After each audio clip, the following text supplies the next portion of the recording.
Хәерле көн, Татарстан, хәерле көн, хөрмәтле телевизор караучылар. 12 август пәнҗешәмбе иртәсендә мин Айзилә Батырханова һәм тапшыруыбызның иҗат төркеме һәр барчагызга күтәренке кәеф, уңышлы эш көне телибез. Була шундый затлар, күрешүгә бер рәхәтлек иңә. Жан Ари. Ул безнеңчә Гәрәй Рәхим инде, керәшенчә исә Гөргөри. Татарстанның халык язучысы, республикабызның күренекле җәмәгать эшлеклесе, яраткан шагыйребез Гәрәй Рәхимгә 80. Хөрмәтле тамашачылар, юбилярыбыз бүген студиябыз кунагы. Гәрәй абый, исәнмесез? Исәнмесез? Хәерле көн, хәлләрегез ничек? Аллага шөкер, бер көе картаябыз. Бик яхшы. Менә шулай куанып, шатланып, безнең студиябызга килеп кирдегез. Бик зур рәхмәт сезгә. Сезгә рәхмәт чакырган өчен. Гәрәй абый, хәзер инде менә бераз үткәнгә кайтыйк. Сез 41 ел баласы. Сугышның бар михнәтен инде әнигезнең карнында ук тоеп, бу дөньяга аваз салгансыз. Менә сезнең уйлаганыгыз булмадымы? Бәлки менә шушы авырлыклар, менә шушы сугышның бар ачысы, төчесе сезгә, сезнең кулыгызга каләм алырга этәргәндер. Чыннан да мин үзем 80 яшьтә булсам да, мин бөек ватан сугышының яшьтәше.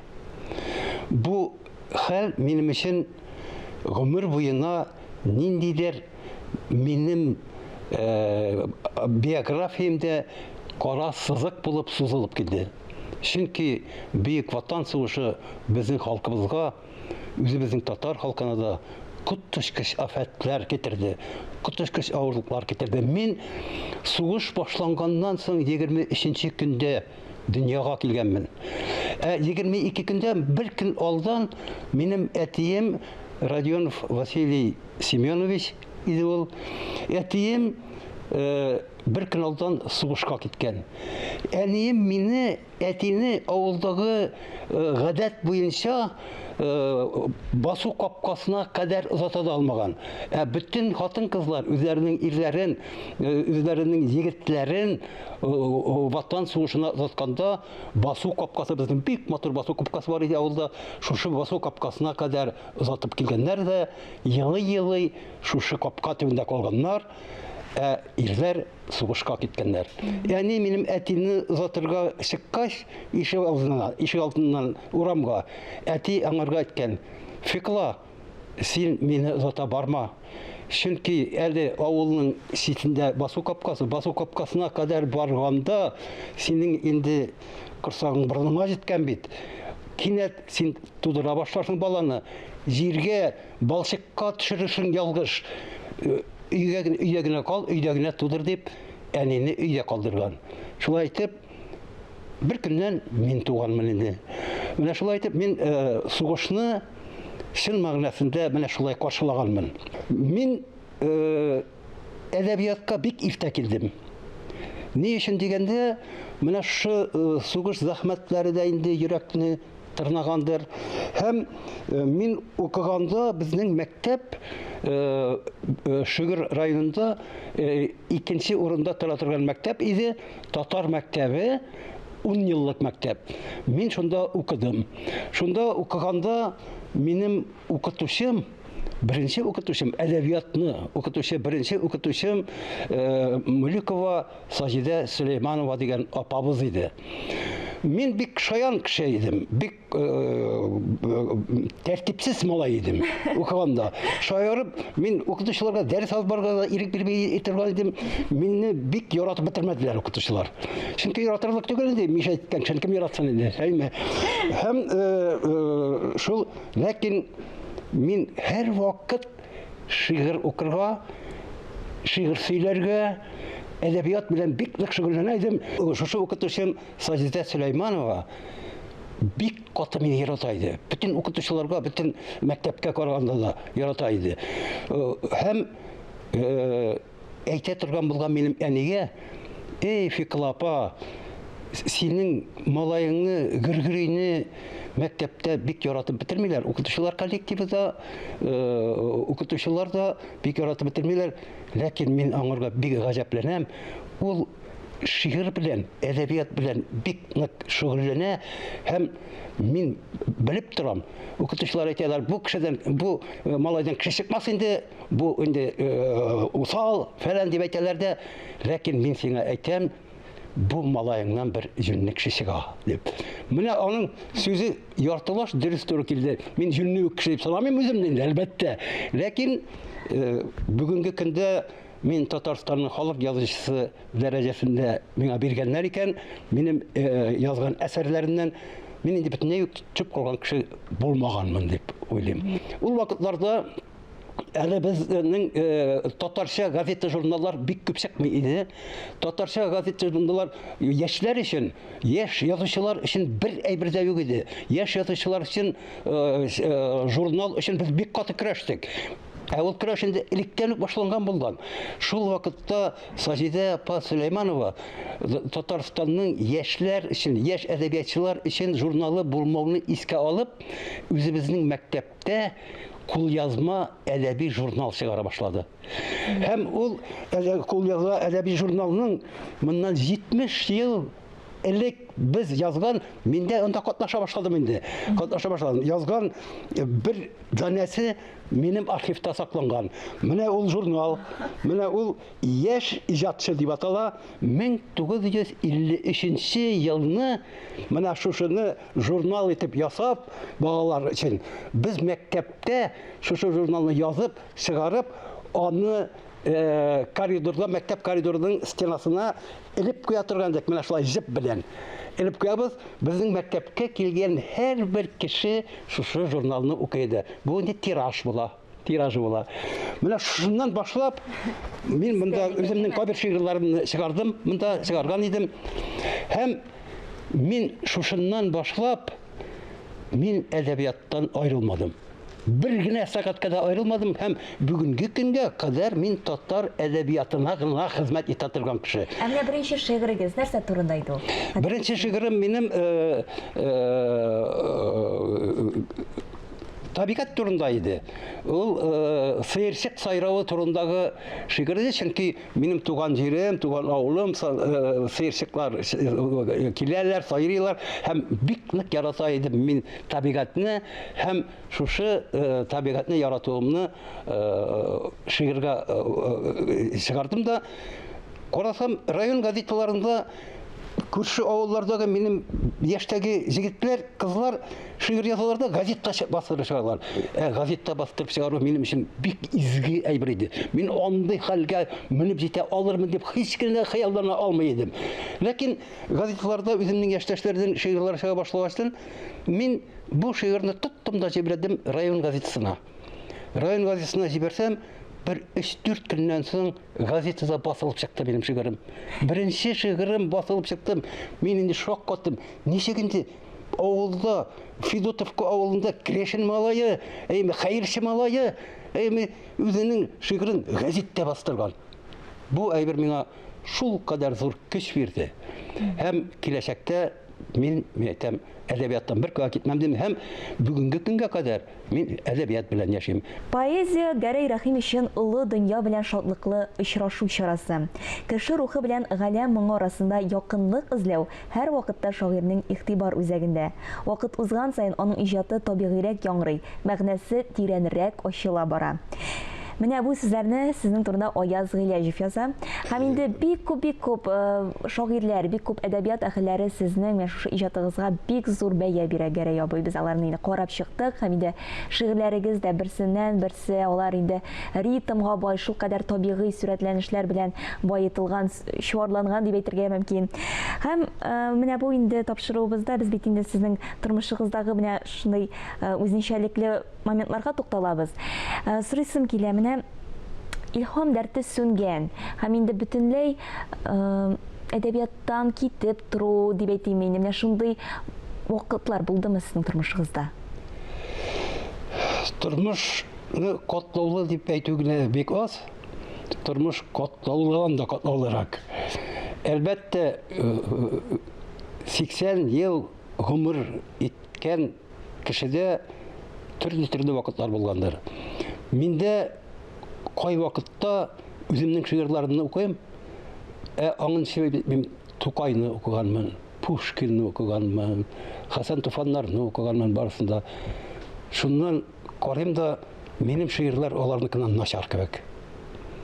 Һәм мен түннәр бойы йоклый алмыйча тукталып әйтәм, нигә мин былай үземнән дә яхшы язган кешеләр белән ярышырга тиеш. Миңа язарга кирәкми дигән уйлар булганы бар. Язарга кирәкми, туктарга кирәк, һәм шуның белән бетергә кирәк бу эшне дигән уйларым булды. Бик авыраны уйлау, аны төн буе йокламыйча уйлап чыгасың да, соңыннан иртәннән инде шул эшне башлыйм дип уйлап барсаң, күңелгә шигырь килә. Күңелгә шигырь килә, үтереп йөрәкне тарта. Менә шуны яз, менә шуны яз. Бер ничек тә түзеп булмый. Шигырь ул, шигырь язу, ул шыдый алмаганнан эшләү. Шыдап булмый аны язмыйча.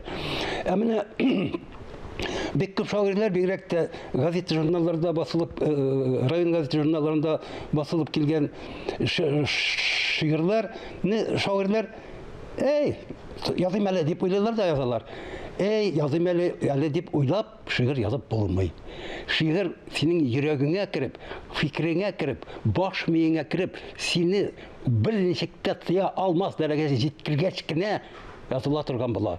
Мин үзем шигырьне төрле вакытларда язам, һәм шигырь язуда бер көндә туктаганым юк минем. Минем бер качанда суббота, воскресенье дигән әйберне ял көне итеп санаганым юк. Шигырь килә икән, мин шунда ук утырып язам. Бер качанда ял иткәнем юк. Кайчакта хәзер бит барыбыз да машина белән йөрибез. Машинага утырып, мин районга чыгып китәм, бер үзем генә барам машинада барам, баш бит эшләми, рольне кулы эшли. Баш уйлый бара. Бер мәлне башка шигырь, бер-ике ел шигырь килә.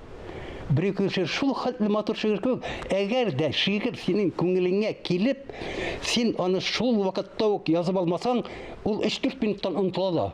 Бик тиз ул шигырь, бик көчле әйбер ул. Тиз килә һәм тиз китә дә белә.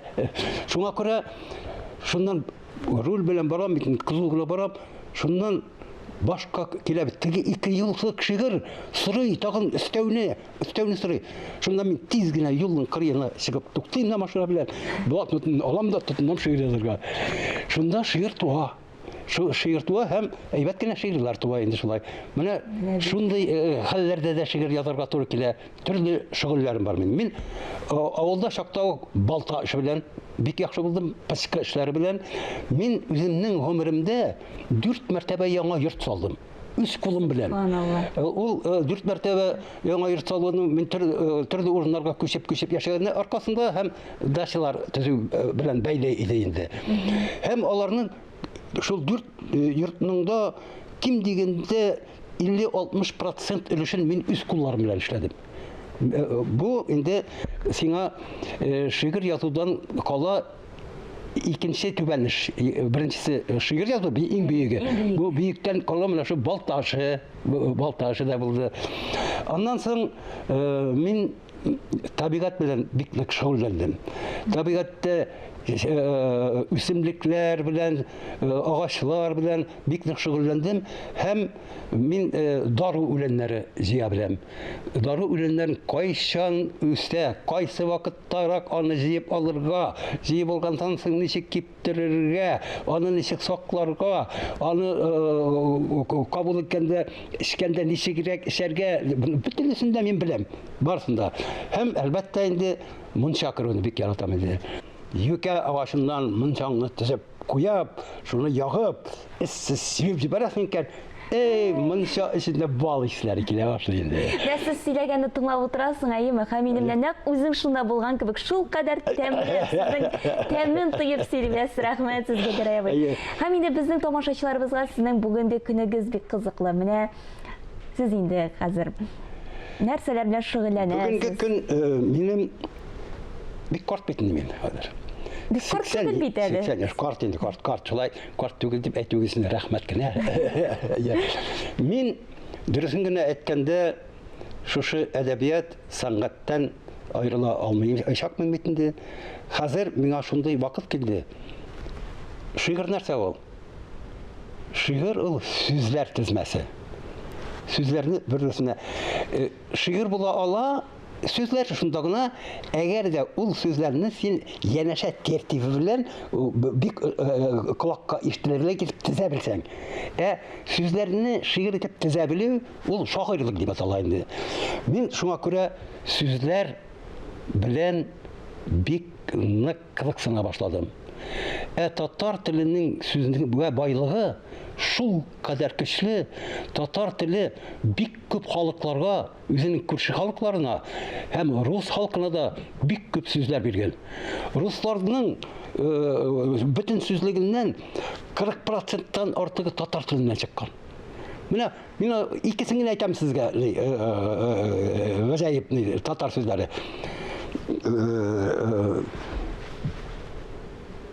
Товарищ дигән сүз бар.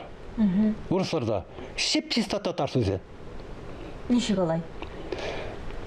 Товар буенча иш дигән кеше. Иш дигән сүзе, иш, дус дигән сүз. Иш. Дус иш дип әйтәләр. Дус иш диләр. Ә монда товар иш. Товар буенча иш кеше. Товар ул туар, мал дигән сүз. Борынгыдан булган сәүдә эшендә базарларда чыкканнар, сатучылар үзләренең товарларын сатарга. Шул товарларны, бер төрле товарны сатучы сәүдәгәрләр бергә җыелганнар да базар башланганчы сөйләшкәннәр. Менә без шушы товарны сатабыз, ашлык сатабыз мәсәлән. Шушы ашлыкның килосын илянда путын менә шушы бәядән дә ким сатырга яламый беребезгә дә. Чөнки әгәр дә шулар ким сатсак, ул кимиде бара, без акчасыз калабыз. Һәм бүтән кеше нидер артыгын итеп сатсагыз алмый.